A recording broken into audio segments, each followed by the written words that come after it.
शहबाज शरीफ और जरदारी साहब की मुलाकात के साथ अपोजिशन के ग्रैंड अलायंस की राह हमवार हो गई है। बिलावल अपोजिशन जमातों के साथ नए मिसाक जमहूरियत की बात कर रहे हैं और उधर कुछ हलकों में इस हुकूमत के दिन गिने जा चुके होने की अफवाहें भी फैल गई हैं। इस्लामाबाद में तो आपको पता ना इस तरह करके चीज़ें फैलती हैं।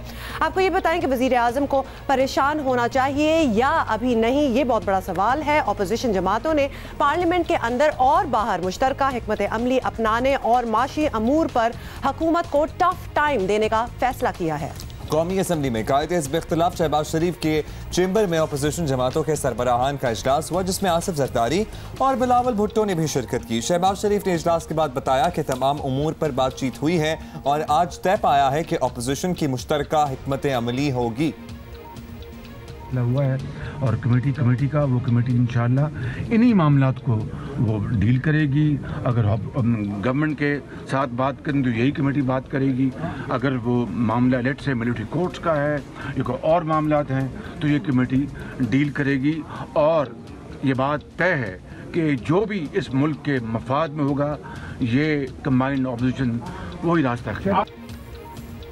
आपको ये भी बताएं कि इजलास के बाद एक सहाफ़ी ने आसिफ अली जरदारी से सवाल किया कि क्या अपोजिशन जमातों का इत्तेहाद हो सकता है, जिस पर उन्होंने जरदारी साहब ने कहा इत्तेहाद हो गया है। बिलावल भुट्टो जरदारी तो सारी अपोजिशन जमातों को साथ मिलाकर नए मिसाक जमहूरियत की बात कर रहे हैं। चार्टर ऑफ डेमोक्रेसी जो मियाँ नवाज शरीफ साहब और शहीद मोहतरमा बेनज़ीर भुट्टो ने 2006 में साइन किया, हमें उसको अपडेट करना चाहिए, दूसरी सियासी जमातों को इन्वॉल्व करना चाहिए ताकि आज की जो सूरत हाल है, आज के जो मसाइल है, उनका हम मुकाबला कर सकें। ज़बरदस्त जी, लेकिन हम भी बड़ी चीज़ें हम भूलते नहीं हैं और भूलने देते भी नहीं हैं। ये वही शहबाज शरीफ और आसिफ अली जरदारी हैं जो कुछ अरसे पहले तक एक दूसरे को बर्दाश्त ना करने के ऐलानात कर रहे थे। सुन लीजिए। ओ मिस्टर जरदारी, सुन लो मेरी बात कि तुम्हारी ठगी और तुम्हारी चोरी जो है पूरी कौम जानती है। इन ठगों से लूटी हुई दौलत इनके पेटों से निकाल कर कौम के हवाले करेंगे। जरदारी साहब तो यही कहते हैं ना कि मैं मरसू सिंड डेसू, तो मैं कहता हूं कि जरदारी साहब का मतलब ये है कि मरसू कम ना कर सू। ये जरदारी और न्याजी इकट्ठे हो चुके हैं, ये एक ही चट्टू के मट्टू हैं दोनों, न्याजी और जरदारी। न्याजी और जरदारी मिलकर भी हम पे नहीं भारी इंशाअल्लाह ताला। अब हम शहबाज को नहीं बर्दाश्त करेंगे, हम इनके साथ स्ट्रगल करेंगे, हम लड़ेंगे, सड़कों पे निकलेंगे। ये सुन लो शहबाज शरीफ, हम लड़ेंगे। ये बैठे हुए शहबाज शरीफ आपका खाना खा रहे हैं, आपकी रोटी लूट रहे हैं, हम इंशाल्लाह इनसे वापस लेंगे। और ये सब आपने सुन लिया, शायद इसीलिए हुकूमत इस इत्तेहाद को करप्शन बचाने का इत्तेहाद करार दे रही है। Alliance for restoration of corruption नाम रख लें। ठग्स ऑफ पाकिस्तान तो चल ही रही है, इसमें थोड़ा सा इंटरवल चला है ठग्स ऑफ पाकिस्तान में, लेकिन आज हमने देखा है कि दोबारा सारे इकट्ठे हो गए थे। असल में पार्लियामेंट में इजलास था, वरना नैब के लिए अच्छा मौका था, वहीं पे छापा मार लेते, सारे इकट्ठे थे। बड़ी साजिश के तहत और बड़ी प्लानिंग के तहत अफवाहें और फेक न्यूज़ जो है वो पीटीआई की हुकूमत के ख़िलाफ़ फैलाई जा रही हैं। फेक न्यूज़ के हवाले से आले शरीफ और आले जरदारी बड़ी प्लानिंग के साथ हमारी हुकूमत और हुकूमती वज़रा के हवाले से वो एक कैंपेन चला रहे हैं। लेकिन एक तरफ जहां अपोजिशन इकट्ठी हो रही है, वहीं हुकूमत के अदम इस्तेकाम की भी फैल रही हैं। सीनियर तजियाकार और खुद हुकूमती इत्तेहादी भी ज़्यादा पुर उम्मीद दिखाई नहीं दे रहे। अपोजिशन के इत्तेहाद के लिए मौलाना फजलुर रहमान सर तोड़ कोशिश कर चुके थे। गुज़श्ता दिनों हासिल बजिंजो ने आसिफ जरदारी और मखदूम अहमद महमूद ने नवाज शरीफ से जेल में मुलाकात की, जिसके बाद अपोजिशन इत्तेहाद मुमकिन हो सका।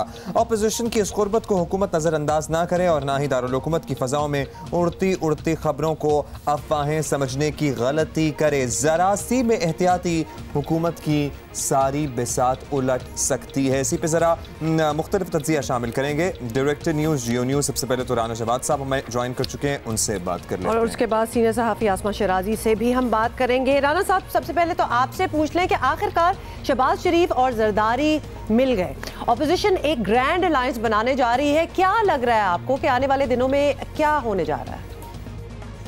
बुनियादी तौर पर जिन बातों पर इत्तफाक किया गया उसमें एक बात तो बड़ी वाज़ेह थी कि इमरान खान की जो हुकूमत है पीटीआई की, उसके नीचे से कालीन को नहीं खींचेंगे, लेकिन उनको रेड कारपेट भी नहीं देंगे और डट के उनकी पॉलिसीज़ जो है उसके हवाले से उन पर तनकीद भी की जाएगी, उनकी हकीकत को भी सामने और ये 23 जनवरी को जो नए फाइनेंशियल मेजर्स हुकूमत लेने जा रही है उस हवाले से उनका भरपूर तरीके से पब्लिक अवेयरनेस की जाएगी और उसमें जो उनकी मिस्टेक्स हैं उसको उजागर किया जाएगा। साथ ही साथ आप ग्रैंड अलायंस की अगर बात है तो उसमें यह भी है कि जो बाकी अपोजिशन पार्टीज़ हैं उनको एक पेज पे लाने के लिए इश्यूज़ के हवाले से तो उसके लिए एक कमेटी भी मेरा ख्याल है बनेगी और उस कमेटी की टास्किंग जो है वो यही होगी कि जहाँ जहाँ ये इश्यूज़ आ रहे हैं वहाँ हुकूमत के हवाले से उनको काउंटर किया जाए और एक यूनिफॉर्म पॉलिसी जो है वो दी जाए अपोजिशन की तरफ से।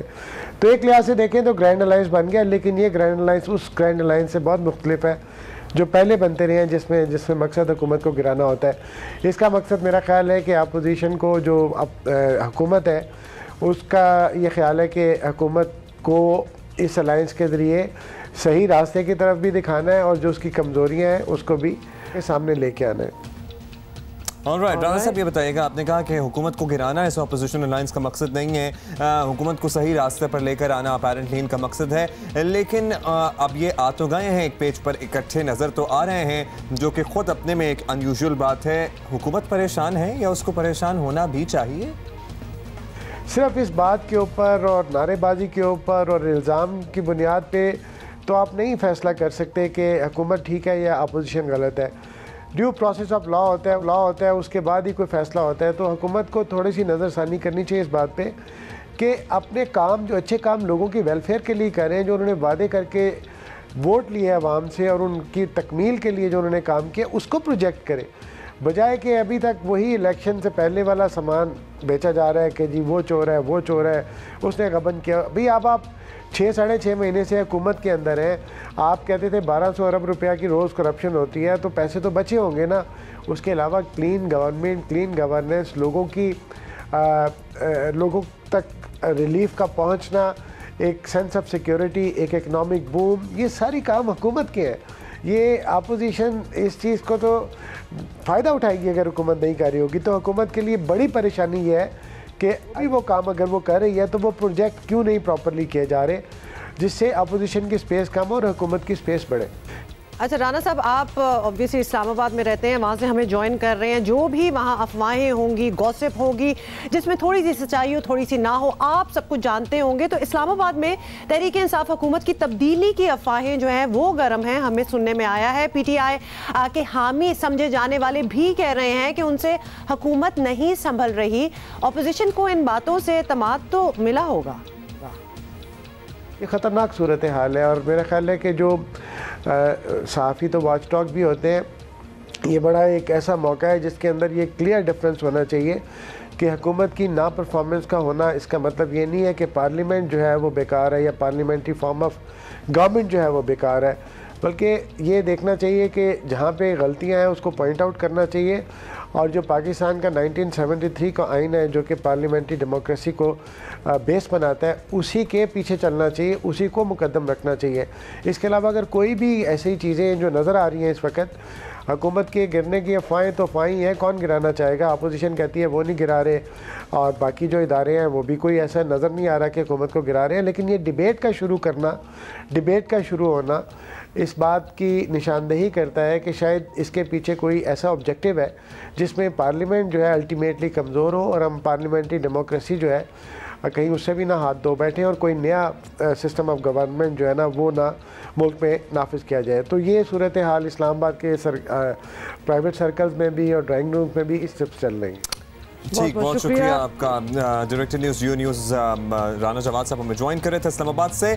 सीनियर सहाफ़ी आसमा शिराजी से ज़रा बात कर लेते हैं, उनका पर्सपेक्टिव लेने की कोशिश करते हैं। बहुत शुक्रिया आसमा, आपने लिखा है कि इस्लामाबाद के ड्राइंग रूम्स में हुकूमत से मुताल्लिक वही बातें हो रही हैं जो नवाज शरीफ हुकूमत के आखिरी दिनों में चल रही थी। इस हुकूमत पर यह वक्त ज़्यादा जल्दी नहीं आ गया? कुछ एक्सप्लेन करें कि ऐसी क्या चमागोइयाँ चल रही हैं? पार्टी के अंदर से ही बहुत सारे मसाइल जो है वो सामने आ रहे हैं और ये बात तो अब तय है कि जो ग्रुपिंग है वो बहुत ज़्यादा उरूज पे पीटीआई के अंदर जो है वो हो चुकी है। फिर इसी तरह से जो मुआशी बहरान है उसके ऊपर बहुत सारे राय हैं। ये खाली असद उमर साहब का काम नहीं है कि वो इसको हल करे, मगर जो एक कलेक्टिव जो रिस्पॉन्सिबिलिटी है काबीना की और हुकूमत की वो भी उसमें नज़र नहीं आ रही। तीसरा एक लैक ऑफ इंटरेस्ट जो है, जैसे मसला हमने देखा कि ब्यूरोक्रेसी के हवाले से, मुख्तलिफ प्रोजेक्ट्स के हवाले से, मुख्तलिफ चीज़ों के हवाले से कोई डायरेक्शन जो है वो हुकूमत की एज सच सामने जो है वो नज़र नहीं आ रही। इससे बहुत ज़्यादा हर हल्के के अंदर एक तशवीश का इजाफा होता चला जा रहा है कि जिस तरह की सिचुएशन इस वक्त है उसमें अगर पीटीआई जो सरकार है, हुकूमत है, वो परफॉर्म नहीं कर पाती तो ज़ाहिर है कि पाकिस्तान के लिए काफ़ी मुश्किलात होंगी। उन सारे शकूक व शुबहात ने अफवाहों को जन्म दिया है और अफवाहों से अब जो है वो एक तज्जिए तक ये बात आ रही है कि पीटीआई हुकूमत जो है उसके लिए बहुत सारे problems with in the government जो है वो बहुत ज़्यादा एग्जिस्ट कर रहे हैं। और फिर सबसे ज़्यादा इंपॉर्टेंट बात यह है कि जो उनके इत्तेहादी हैं, बहुत सारी जमातें हैं, क्योंकि इस वक्त जो उनका नंबर है 156 का है और 186 उनके पास हैं, जो बाकी इत्तेहादी हैं वो ज़्यादा मुतमईन नज़र नहीं आते, खा वो सरदार अख्तर मैंगल साहब हों या फिर दूसरी जमातें जो कि उनके साथ जुड़ी हुई हैं, उनके बहुत से कंसर्न्स हैं। तो उनकी तरफ से भी अगर हम ऑफ द रिकॉर्ड बात करें तो बहुत ज़्यादा कोई अच्छी खबरें नहीं हैं। लिहाजा इस बात से जो एक तक़वियत मिल रही है इन सारी चीज़ों को कि हो सकता है, और फिर जो हाल ही में NRO के हवाले से बातें हुई हैं या बहुत सारी ख़ुद फवाद चौधरी साहब का स्टेटमेंट है, शेख रशीद साहब ने कुछ ऐसी बातें की हैं, उनके अपने बहुत सारे करीबी लोग, बहुत सारे जो सीनियर तज्ज़िया निगार हैं वो जिस तरह से बात कर रहे हैं, तो ऐसा ही महसूस होता है कि शायद पीटीआई हुकूमत जो है वो इस वक्त काफ़ी ज़्यादा मुश्किलात का शिकार है। जिस तरह से ठीक है, इसको कोई अदालत से चैलेंज नहीं है, इसको कहीं बाहर से चैलेंज नहीं है, इसके लिए सबसे बड़ा चैलेंज इसके अपनी और इसकी अपनी जमात है। अच्छा, अभी आपसे भी हम आसमा बात कर रहे हैं, इससे पहले हमने राना जवाद साहब से बात की है। इस हुकूमत के इब्तदाई दिनों से अब तक अगर हम देखें तो अपोजिशन इनके लिए बड़ा चैलेंज नहीं बनी और ना ही सड़कों पर कोई for lack of better words दमादम मस्त हुआ, ना कहीं और भी बड़ा इत्तेहाद बन सका। तो हुकूमत की जो मौजूदा कैफियत है उसका जिम्मेदार फिर कौन है, आप क्या समझती हैं? लगता नहीं है कि अवाम को एतमाद में लेने और इवन ऐवान को एतमाद में लेने के लिए कोई हुकूमत की कारकर्दगी हो या हुकूमत की कोई प्लानिंग हो, लायामल हो, मीडिया के साथ कोई लायामल हो या ओवरऑल लायामल कोई नज़र आए। तो ये बहुत सारी चीज़ें हैं जो कि एक ही पैगाम दे रही हैं कि नाअहलियत या जो कि एक ख़राब कारकर्दगी है वो उसका मुज़ाहरा जो है वो हो रहा है। अभी आज ही आपने देखा कि कल ही के प्राइम मिनिस्टर को ने एक स्टेटमेंट दे दिया और प्राइम मिनिस्टर ने कहा कि जी ऐवान में नहीं आते, हालांकि टैक्सों से इतना बजट चलता है और पार्लियामान चलती है। ख़ुद प्राइम मिनिस्टर पार्लियामान में कितना आए हैं और पार्लियामान वो ताकत होती है जिसको कि लेके गवर्नमेंट्स जो हैं वो आगे चलती हैं और आपने देखा नवाज शरीफ गवर्नमेंट में उस ताकत का इस्तेमाल किया गया। तो वो जो है एक बहुत बड़ा सवालिया निशान है जिसकी वजह से सबसे ज़्यादा जो तलवार है वो हुकूमती कारकर्दगी की वजह से उनके ऊपर लटकेगी।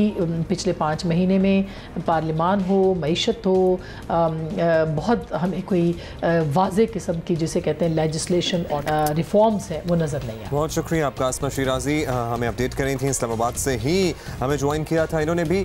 ऑल्दो चमगैयाँ जो भी हों, जमहूरियत की पटरी को इसी तरह बरकरार रहना चाहिए और होपफुली बेहतर तो यही होता है कि जो भी मुंतखब हुकूमत आए वो अपना टेन्योर पूरा करे, क्योंकि उसी से फिर किसी भी मुल्क में स्टेबिलिटी आती है। लेकिन एट द सेम टाइम हमें ये रियलाइजेशन होनी चाहिए कि एक ही मंजन बहुत ज़्यादा अरसे तक नहीं भेजा जा सकता। That is very true. बड़ी वैसे आपने तो बड़ी कोई शायराना किस्म की बात कर दी, बटरक शायरी वैसे थोड़ी सी आपने की है, लेकिन एक बात तो तय है, ये जो आप टेन्योर पूरी करने की बात कर रहे हैं, टेन्योर भी अल्हम्दुलिल्लाह अब पूरा हो रहा है। पिछली 2 आपने टेन्योर्स देखे हैं, लेकिन हाउ इट गोज, मतलब अब उसको भी मेजर करना चाहिए। पहले तो यही बहुत बड़ी बात थी कि टेन्योर पूरा हो जाए जी किसी तरीके से, but what is happening in that tenure, अब मेरा ख्याल है कि उस पर भी थोड़ी सी रिफ्लेक्शन होनी चाहिए। अच्छी आपने बात किया कि उस पर भी ज़रा रोशनी डालनी चाहिए और इट्स हाई टाइम कि हुकूमत अपनी अचीवमेंट्स और अपने जो इनिशिएटिव्स, अचीवमेंट्स तो नहीं, अभी तो इनिशिएटिव्स ही हो सकते हैं जो लिए हैं या ले रहे हैं या सोच रहे हैं लेने का, वो बताना शुरू कर दें। तू चोर, तू डाकू, तू लुटेरा, ये अब काफ़ी पुरानी बातें हो गई हैं। आगे वैसे आपको बताएंगे कि आजकल क्या अल्फाज इस्तेमाल हो रहे हैं, मतलब कि बिल्कुल ही